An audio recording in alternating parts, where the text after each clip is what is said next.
আসসালামু আলাইকুম ওয়া রাহমাতুল্লাহি ওয়া বারাকাতুহু। আলহামদুলিল্লাহ, আজ আমি আপনাদের সাথে আলোচনা করব সিজদারত অবস্থায় সিজদায় মাথা রেখে ছোট্ট একটি দোয়া 3 বার পড়লে আল্লাহ তাআলা আপনাকে এত ধনী বানিয়ে দিবেন, আপনার ধন সম্পদ রাখার জায়গা পর্যন্ত হবে না। ইনশাআল্লাহ আপনার চাহিদা পূরণ করে দিবেন আল্লাহ তাআলা, আপনার যতটুকু প্রয়োজন ধন সম্পদের। আমি অনুরোধ করব অবশ্যই ভিডিওটি সম্পূর্ণ দেখে আমলটি করার জন্য। অবশ্যই যারা এই মুহূর্তে ভিডিওটি দেখছেন তারা ভিডিওটিতে একটি করে লাইক দেবেন, চ্যানেলটি সাবস্ক্রাইব করা না থাকলে দয়া করে সাবস্ক্রাইব করে বেল বাটনটি অন করে রাখবেন। চলুন সম্পূর্ণ ভিডিওটি দেখলে আপনারা বুঝতে পারবেন ইনশাআল্লাহ। মানব সৃষ্টির অন্যতম উদ্দেশ্য হলো আল্লাহ তাআলার ইবাদত করা। ইবাদতের মর্ম কথা হলো সর্বোচ্চ মর্যাদার অধিকারী সত্তার সামনে সর্বাধিক বিনীতভাবে নিজেকে সঁপে দেওয়া। আক্ষরিক অর্থে এটা সর্বতোভাবে সিজদার মাধ্যমে সম্ভব।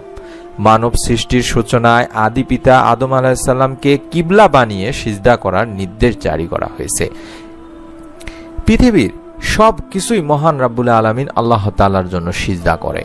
ইরশাদ হয়েছে, আর আল্লাহ তাআলাকে সিজদা করে যা কিছু আছে নভমণ্ডলে ও ভূমণ্ডলে এবং তাদের ছায়াসমূহও সিজদা করে, সকালে ও সন্ধ্যায়, ইচ্ছায় ও অনিচ্ছায়।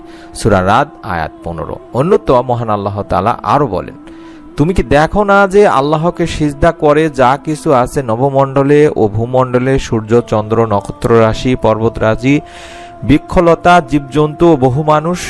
আর বহু মানুষ যারা সিজদা করতে অস্বীকার করেছে তাদের উপর শাস্তি অবধারিত হয়েছে। বস্তুত মহান আল্লাহ তাআলা যাকে লাঞ্ছিত করেন তাকে সম্মানদাতা আর কেউ নেই। নিশ্চয়ই আল্লাহ যা চান তাই করেন। সূরা হজ আয়াত 18-তে বলা হয়েছে। শুধু নিম্ন জগতে নয়, সিজদা এই নিয়মে রয়েছে ঊর্ধ্ব জগতেও। সেখানে ফেরেশতা মহান আল্লাহ তাআলার উদ্দেশ্যে সিজদা করেন। ইরশাদ করা হয়েছে, তারা কি আল্লাহর শ্রেষ্ঠ বস্তুসমূহের প্রতি লক্ষ্য করে না? তাদের ছায়া ডানে ও বাঁয়ে ঢালে পড়ে আল্লাহর প্রতি সিজদারত হয় বিনীতভাবে। আসমান ও জমিনে যত প্রাণী আছে সবই মহান আল্লাহ তাআলাকে সিজদা করে এবং ফেরেশতারাও, আর তারা অহংকার করে না। সূরা নাহল আয়াত 48-49 বলা হয়েছে। এই সিজদারত অবস্থায় আমাদেরকে মহান রাব্বুল আলামিনের কাছে দোয়া চাইতে হবে আমাদের সমস্ত প্রকার অভাব অনটন থেকে। সিজদায় কিভাবে দোয়া করবেন তার নিয়ম কিংবা সিজদায় দোয়া করলে যে দোয়া কবুল হয় তা আমি আপনাদের সামনে তুলে ধরছি। সিজদায় দোয়া করলে যে দোয়া কবুল হয় এই বিষয়ে সহিহ মুসলিম শরীফের একটি হাদিস রয়েছে। নবী করিম সাল্লাল্লাহু আলাইহি সাল্লাম বলেছেন, বান্দা যখন সিজদারত অবস্থায় থাকে তখন সে তার রবের সবচেয়ে নিকটবর্তী অবস্থায় চলে যায়। কাজেই তোমরা সেই সময় বেশি বেশি দোয়া করো, সেই সময় দোয়া কবুল করা হবে। এটি সহিহ মুসলিম শরীফের 350 নম্বর সহিহ একটি হাদিস। এবার আমরা জেনে নিব সিজদায় দোয়া করার নিয়ম কি। কি নিয়মে আপনি সিজদারত অবস্থায় সিজদায় মাথা রেখে দোয়া করবেন। সিজদায় দোয়া করার জন্য প্রথমে অবশ্যই আপনাকে সিজদাহের তাসবিহ পড়ে নিতে হবে। সেই হিসেবে মূলত আমরা সুবহান রাব্বিয়াল আলা অথবা অন্য যে কোনো তাসবিহ 3 বার পড়তে পারি। এই তাসবিহ পড়ার পরে আপনার দোয়া শুরু করতে হবে সিজদার অবস্থায় থাকা অবস্থায়, হোক সেটি ফরজ, সুন্নত কিংবা নফল নামাজ। অর্থাৎ আপনি চাইলে ফরজ নামাজের সিজদাতেও দোয়া করতে পারবেন, এটি বৈধ রয়েছে। তবে বিভিন্ন আলেম এবং স্কলারদের মতে অনেকেই বলেছেন অন্তত ফরজ নামাজের সিজদায় দোয়া না করা উত্তম, তবে এটি নাজায়েজ নয়। অবশ্যই আপনারা সিজদায় দোয়া করবেন আল্লাহ তাআলার কাছে যেই সমস্ত জিনিসগুলো মানুষকে দিতে পারে সেই সমস্ত জিনিসগুলো ছাড়া।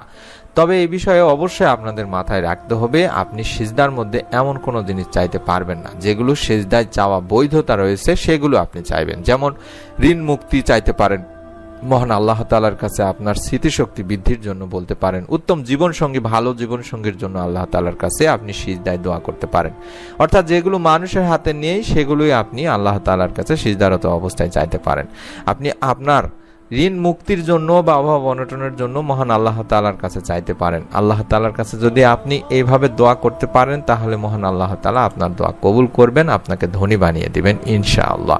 হযরত ইবনে ওমর রাদিয়াল্লাহু তাআলা আনহু থেকে বর্ণনা করেন, একজন জনৈক ব্যক্তি হুজুর আকরাম সাল্লাল্লাহু আলাইহি সাল্লামের খেদমতে এসে আরজ করলো, ইয়া রাসূলুল্লাহ সাল্লাল্লাহু আলাইহি সাল্লাম, দুনিয়া আমাকে পরিত্যাগ করেছে, অর্থাৎ আমি অভাবগ্রস্ত অবস্থায় রয়েছি, আমার সচ্ছলতার কোনো কি উপায় আছে বা পরিত্রাণের কোনো উপায় আছে? ততত্র হুজুর সাল্লাল্লাহু আলাইহি সাল্লাম বলেছিলেন, তুমি সিজদারত অবস্থায় সেই দোয়াটি করবে যেই দোয়াগুলোর কারণে বা যেই দোয়াগুলো ফেরেশতারা করে ফেরেশতাদেরকেও রিজিক প্রদান করা হয়। সুবহানাল্লাহ। সেই দোয়া করলে আপনিও আপনার রিজিকের সংস্থান আল্লাহ তাআলা করে দিবে ইনশাআল্লাহ। হুজুর পাক সাল্লাল্লাহু আলাইহি সাল্লাম এই দোয়াটির কথা বলেছেন।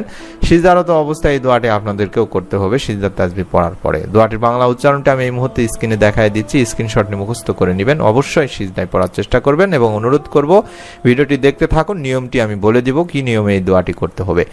এই দোয়াটির বাংলা উচ্চারণ হচ্ছে সুবহানাল্লাহি ওয়া বিহামদিহি সুবহানাল্লাহিল আযীমি ওয়া বিহামদিহি আস্তাগফিরুল্লাহ। আমি আবার একবার বলে দিচ্ছি, সুবহানাল্লাহি ওয়া বিহামদিহি সুবহানাল্লাহিল আযীমি ওয়া বিহামদিহি আস্তাগফিরুল্লাহ।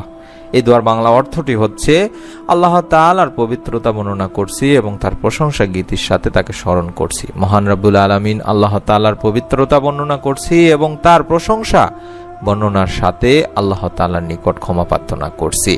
এই আমলটি আপনাদেরকে অবশ্যই সিজদারত অবস্থায় করতে হবে।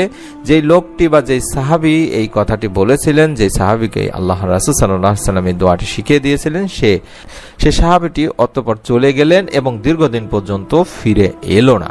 এরপর একদিন হঠাৎ এসে আল্লাহ রাসূল সাল্লাল্লাহু আলাইহি সাল্লামের কাছে আরজ করলো, ইয়া রাসূলুল্লাহ সাল্লাল্লাহু আলাইহি সাল্লাম, দুনিয়া আমার কাছে এত বেশি পরিমাণে এসেছে যে তাকে কোথায় রাখবো আমি জানি না। অর্থাৎ তার ধন সম্পদ আল্লাহ তাআলা এত পরিমাণ বৃদ্ধি করে দিয়েছেন মহান রাব্বুল আলামিনের কুদরতি এবং গায়েবী সাহায্য থেকে, যে সে তার ধন সম্পদ রাখার জায়গায় পাচ্ছে না। সুবহানাল্লাহ সুবহানাল্লাহ। নিয়তটি করে ফেলুন দিনী ভাই বোনেরা, বিশ্বাস করে আমলটি করবেন।